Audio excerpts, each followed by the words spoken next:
Video like जरूर कर लीजिए और ऐसे वीडियो लगातार फ्री में पाने के लिए चैनल को तुरंत सब्सक्राइब कर लीजिए और बेल आइकन को जरूर टैप कर लीजिए ताकि आगे भी सारे वीडियो आपको मिलते रहे। यूट्यूब में फॉलो करते हैं तो प्लीज ये वाला फ्री टेलीग्राम चैनल जरूर ज्वाइन कर लीजिएगा। सारे नोटिफिकेशन सारे अपडेट यहीं पे आते हैं, ध्यान रखिए। जरूरी सूचना है आप सभी स्टूडेंट्स के लिए, स्टडी फॉर सिविल सर्विसेज का Android app Google play store में आ चुका है, उसको प्लीज तुरंत इंस्टॉल कर लीजिए।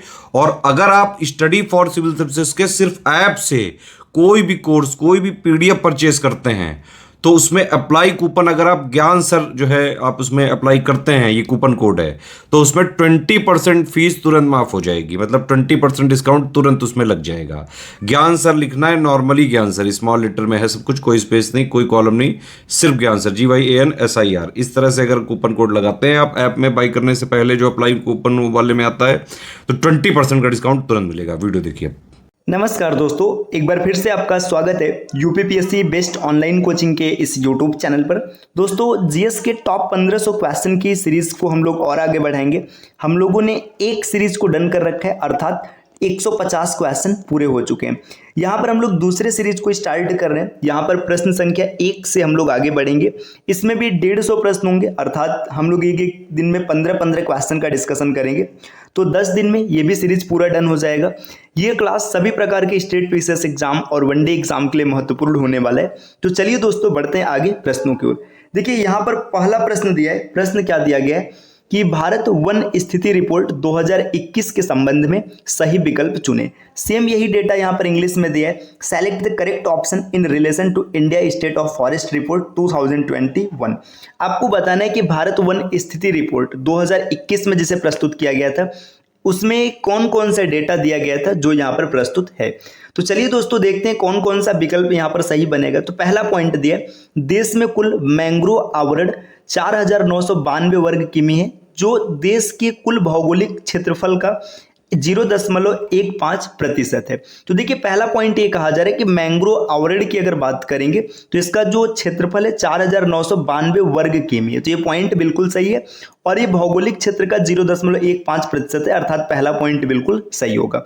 दूसरा पॉइंट दिया है, देश में कुल मैंग्रोव आवरण में वर्ष 2019 की तुलना में 17 वर्ग किलोमीटर की वृद्धि दर्ज की गई है। तो ये भी पॉइंट सही है, 2019 की तुलना में 17 वर्ग किमी इसमें वृद्धि हुई है। और तीसरा पॉइंट दिया, प्रतिशत के संदर्भ में अगर प्रतिशत की बात करेंगे तो वर्ष 2019 की तुलना में देश में कुल मैंग्रोव आवरण में 0.34% की वृद्धि दर्ज की गई है। ये भी सही है। तो पहला, दूसरा और तीसरा, तीन के तीनों पॉइंट सही है। देखते हैं कौन सा विकल्प सही बनेगा। तो यहाँ पर देखिए, इसका सही उत्तर बनेगा विकल्प सी। पहला, दूसरा और तीसरा तीनों सही है। चलिए दोस्तों, आते हैं अगले प्रश्न पर। प्रश्न संख्या दूसरा यहाँ पर क्या दिया गया, भारत वन स्थिति रिपोर्ट 2021 के अनुसार बांस आच्छादित क्षेत्रफल वाले शीर्ष 3 राज्यों का चयन करें, अधिकतम से न्यूनतम। मतलब आपको बताना है कि बांस आच्छादित क्षेत्र मतलब जो बंबू बेयरिंग एरिया, मतलब कौन कौन से ऐसे राज्य हैं जहां पर बांस का क्षेत्रफल सर्वाधिक है। तो इसमें अगर हम लोग देखेंगे तो जो 3 राज्य होंगे शीर्ष के, सबसे अधिक बांस का क्षेत्रफल एमपी में है, दूसरे नंबर पर है अरुणाचल प्रदेश में और तीसरे नंबर पर है महाराष्ट्र में। तो आप इस सीक्वेंस को ढूंढ लीजिएगा कहां पर मिलेगा। देखिए, अरुणाचल प्रदेश पहले तो ये गलत हो जाएगा, मध्य प्रदेश सही है, इसके बाद महाराष्ट्र दिया तो ये गलत हो जाएगा, मध्य प्रदेश, अरुणाचल प्रदेश, महाराष्ट्र। तो विकल्प सी इस प्रश्न का उत्तर बन जाएगा। जो बंबू बियरिंग एरिया है, तो सबसे ज्यादा बंबू आपको महाराष्ट्र में मध्य प्रदेश में देखने के लिए मिलेगा।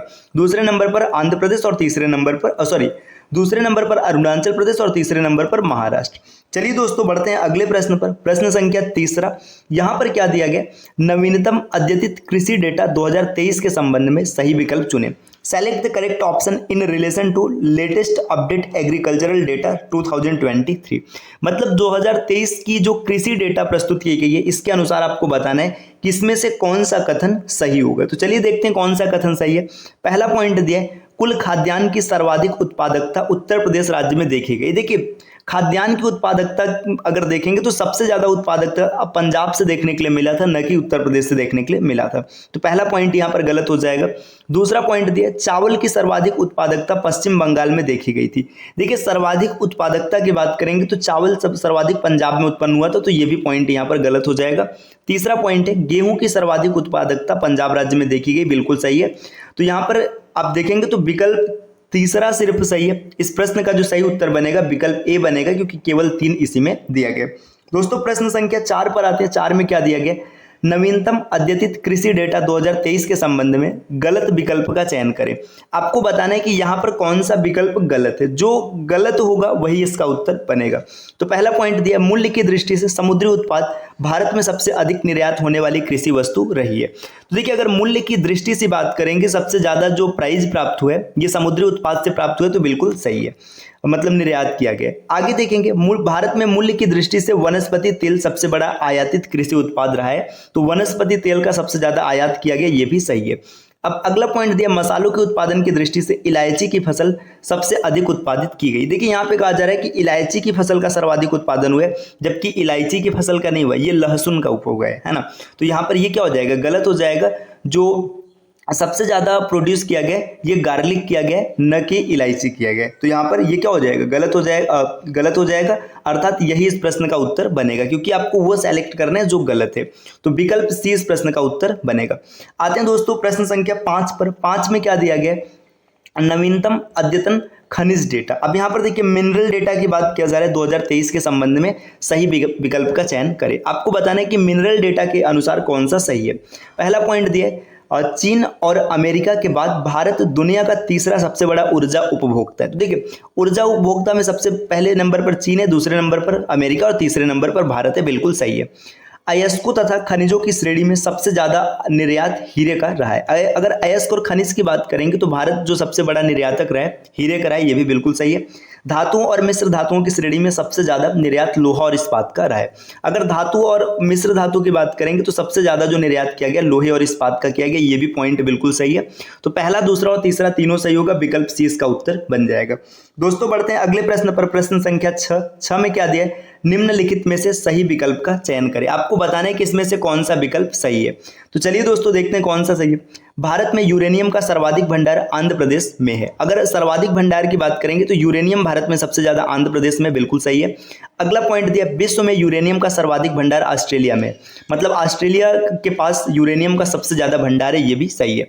आगे दिया, कनाडा विश्व में सर्वाधिक यूरेनियम उत्पादक देश है। देखिए, यहाँ पर ये कहा जा रहा है कि सबसे ज्यादा यूरेनियम कनाडा से उत्पन्न होता है, जबकि कनाडा से नहीं उत्पन्न होता है, ये होता है कजाकिस्तान से। तो तीसरा पॉइंट यहाँ पर गलत है, विश्व में यूरेनियम का सबसे बड़ा उत्पादक जो है ये कजाकिस्तान है। तो यहाँ पर क्या हो जाएगा, तीसरा पॉइंट गलत हो जाएगा, पहला और दूसरा सही है, विकल्प डी इस प्रश्न का उत्तर बन जाएगा। दोस्तों आते हैं अगले प्रश्न पर। प्रश्न संख्या 7 में क्या दिया गया, देखिए, 2011 की जनगणना के संबंध में सही विकल्प का चयन करें। आपको बताना है 2011 के जनगणना के संबंध में कौन सा डेटा सही है। अब यहाँ पर पहला पॉइंट दिया गया कि जो भारत का जनसंख्या घनत्व है 382, ये बिल्कुल सही था उस समय, है ना। भारत में जो लिंग अनुपात है ये कितना है, 943, बिल्कुल सही है। आगे दिया है कि भारत में जो शिशु लिंग अनुपात है ये कितना है, 919, ये भी एकदम सही है।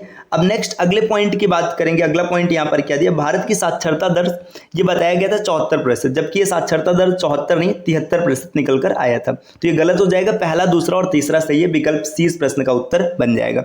दोस्तों आते हैं अगले प्रश्न पर। प्रश्न संख्या 8 में क्या दिया, निम्नलिखित में से सही विकल्प चुनें। आपको बताना है कि कौन सा विकल्प सही होने वाला है। 2011 के जनगणना के अनुसार बिहार राज्य भारत का सर्वाधिक जनसंख्या घनत्व वाला राज्य है। अगर 2011 की बात करेंगे तो सबसे ज्यादा जो जनसंख्या घनत्व ये बिहार का है, बिल्कुल सही है। आगे कहा जा रहा है कि 2011 के जनगणना के अनुसार उत्तर प्रदेश की जनसंख्या भारत की कुल जनसंख्या का 16, देखिए यहाँ पर 17.51% लिखा गया, जबकि ये सच में कितना था, ये 16.51% था, तो ये गलत हो जाएगा। अगला पॉइंट दिया, भारत मतलब जो जनगणना है 2011 की, इसके अनुसार केरल राज्य का लिंगानुपात सबसे अधिक है, ये भी बिल्कुल सही है। तो पहला और तीसरा सही है, विकल्प सी इस प्रश्न का उत्तर बनेगा। दोस्तों आते हैं अगले क्वेश्चन पर। प्रश्न संख्या 9 यहाँ पर क्या दिया गया, 2011 की जनगणना के संबंध में सही विकल्प का चयन करें। अब आपको बताना है कि इसमें से कौन सा विकल्प सही है 2011 के जनगणना के अनुसार। पहला पॉइंट दिया, उत्तर प्रदेश का सोनभद्र जिला झारखंड के साथ सीमा साझा करते हैं, है ना। देखिए यहाँ पर बात किया जा रहा है जनगणना के संबंध में, है ना।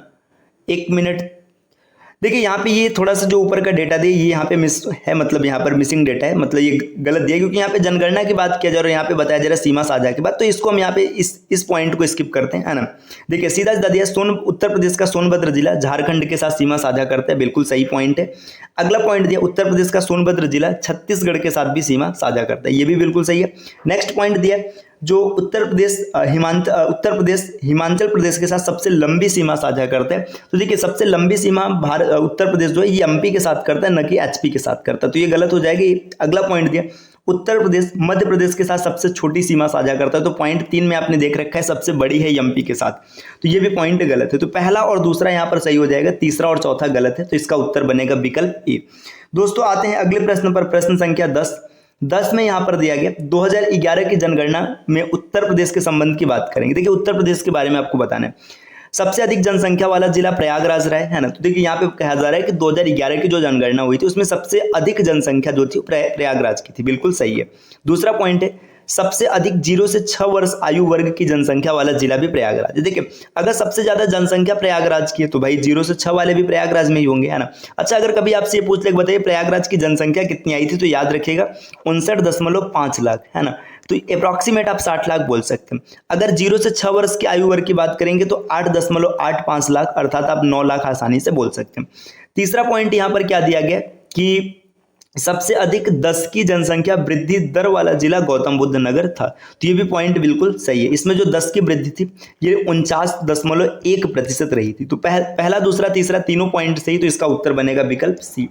दोस्तों आते हैं अगले क्वेश्चन पर, प्रश्न संख्या 11 क्या दिया 17वीं उत्तर प्रदेश वन सर्वेक्षण रिपोर्ट 2021 के संबंध में सही विकल्प का चयन करें। Select the correct option in relation the 17th Uttar Pradesh forest survey report 2021। अब आपको ये बताना है कि 2021 का जो वन रिपोर्ट है इसके अनुसार कौन कौन सा पॉइंट सही है। पहला पॉइंट दिया झाड़ियों का सबसे अधिक क्षेत्रफल आगरा जिले में दर्ज किया गया था, बिल्कुल सही है, जो झाड़ी सबसे ज्यादा आगरा जिले में। दूसरा नंबर है राज्य में मौजूद कुल वन आवरण राज्य के कुल भौगोलिक क्षेत्र का 6.15% है, ये भी बिल्कुल सही है। नेक्स्ट है भारत के कुल 4 जिलों के मध्यम सघन वन मौजूद नहीं है, तो ये 3 के तीनों पॉइंट बिल्कुल सही है। तो पहला दूसरा और तीसरा तीनों सही बनेगा दोस्तों, विकल्प डी इस प्रश्न का उत्तर हो जाएगा। दोस्तों प्रश्न संख्या 12 दिया 17वीं उत्तर प्रदेश वन सर्वेक्षण रिपोर्ट 2021 के संबंध में सही विकल्प चुने। पहला पॉइंट दिया राज्य में जनजातीय जिलों की कुल संख्या 1 है। देखिए बात किया जा रहा है वन सर्वेक्षण रिपोर्ट की और यहाँ पर जनजातीय जिलों के बारे में दिया, हाल फिलहाल ये पॉइंट यहाँ पर सही है, तो हम इसे सही मानकर चलेंगे। अगला पॉइंट दिया राज्य में वनों के क्षेत्र के बाहर के वृक्षों का विस्तार 13,096 वर्ग किमी आंका गया। तो देखिए अगर वन छोड़ दिया जाए, बाहर अगर वृक्षों के विस्तार की बात करेंगे तो 13,096 वर्ग किमी बिल्कुल सही है। तीसरा पॉइंट दिया राज्य में मौजूद कुल वृक्ष आवरण राज्य के कुल भौगोलिक क्षेत्रफल का 3.08% है, ये भी सही है। तो पहला दूसरा और तीसरा 3 के तीनों पॉइंट से ही विकल्प सी इसका उत्तर बन जाएगा। चलिए दोस्तों आते हैं अगले क्वेश्चन पर, प्रश्न संख्या यहाँ पर दिया है 13 में क्या दिया विश्व प्रवासन रिपोर्ट 2022 के अनुसार अंतरराष्ट्रीय प्रवासियों वाले शीर्ष 3 सबसे बड़े गंतव्य क्षेत्रों को व्यवस्थित करें। यहाँ पर यह दिया जा रहा है कि जो यहाँ पर देखिए माइग्रेशन हुआ है तो इसमें माइग्रेंट्स को बताना है कि मतलब सबसे ज्यादा माइग्रेशन कहां पर हुआ है। तो प्रश्न संख्या अगर 13 की बात करेंगे तो देखिए यहाँ पर 4 विकल्प दिया गया। 4 विकल्प कौन कौन सा है, देखिए पहला पॉइंट यहाँ पे Europe Asia Africa, Europe Asia Latin America और कैरिबियन, अफ्रीका एशिया उत्तरी अमेरिका, यूरोप एशिया उत्तरी अमेरिका। तो यहाँ पर अगर हम लोग देखेंगे विश्व प्रवासन रिपोर्ट 2022 जो आया था इसमें अंतरराष्ट्रीय प्रवास वाले राज्यों की बात करेंगे तो यूरोप में सबसे ज्यादा प्रवास हुआ था। तो देखिए ये विकल्प से उत्तर नहीं बन सकता, यूरोप आपका उत्तर में पहले नंबर पर आएगा, दूसरे पर एशिया आएगा और तीसरे पर आएगा उत्तरी अमेरिका। तो विकल्प डी यहाँ पर सही हो जाएगा। अच्छा दोस्तों अगर संख्या पूछ लिया जाए कितना है तो कि यूरोप में 87 मिलियन है ना, इतना प्रवास किया गया था। एशिया में 86 मिलियन का है और उत्तरी अमेरिका में ये भी लगभग 60 मिलियन 59 मिलियन मान लीजिएगा, है ना, 59 दशमलव कुछ था, हम लोग 59 मान के चलेंगे। इसके बाद अगर पूछा जाएगा तो अफ्रीका में 25 मिलियन और लैटिन अमेरिका में 15 मिलियन। तो ये शीर्ष 5 रहे, आप इसको याद रख सकते हैं। अगला पॉइंट दिया देखिए यहाँ पर दिया विश्व विकास रिपोर्ट 2023 के संबंध में सही विकल्प का चयन करें। तो इस क्वेश्चन का उत्तर क्या बनेगा दोस्तों, आप कमेंट करके जरूर बताइएगा। चलिए आते हैं प्रश्न संख्या 15 पर। 15 नंबर का क्वेश्चन दिया गया इनमें से कौन सा जिला राष्ट्रीय राजधानी क्षेत्र मतलब एनसीआर नेशनल कैपिटल रीजन अर्थात एनसीआर के अंतर्गत शामिल किया गया। तो देखिए अगर बात करेंगे एनसीआर की तो एनसीआर में उत्तर प्रदेश के कितने जिले हैं, देखिए मेरठ है ना, गाजियाबाद, गौतम बुद्ध नगर, बुलंदशहर, हापुड़, बागपत, शामली और मुजफ्फरनगर, ये यूपी के 8 डिस्ट्रिक्ट हैं जिन्हें एनसीआर में शामिल किया गया। तो सबसे पहले तो आप ये याद रखिएगा कि उत्तर प्रदेश के 8 जिलों को एनसीआर में शामिल किया गया। एक बार फिर से सुन लीजिएगा, मेरठ, गाजियाबाद, गौतम बुद्ध नगर, बुलंदशहर, हापुड़, इसके बाद बागपत, शामली और मुजफ्फरनगर। तो आप आसानी से देख सकते हैं यहाँ पर संत कबीर नगर बाहर दिख रहे हैं, तो इसका सही उत्तर हो जाएगा संत कबीर नगर विकल्प बी। तो दोस्तों ये आज के 15 क्वेश्चन रहे। इस प्रकार की सीरीज लगातार चलती रहेगी और जीएस के आप 1500 टॉप क्वेश्चन का डिस्कशन करेंगे जो किसी भी प्रकार के स्टेट पीसीएस एग्जाम या वनडे एग्जाम के लिए अत्यंत महत्वपूर्ण होने वाला है। तो चलिए दोस्तों अब आपसे मिलेंगे अगले वीडियो में कुछ नए कॉन्सेप्ट के साथ। तब तक के लिए नमस्कार।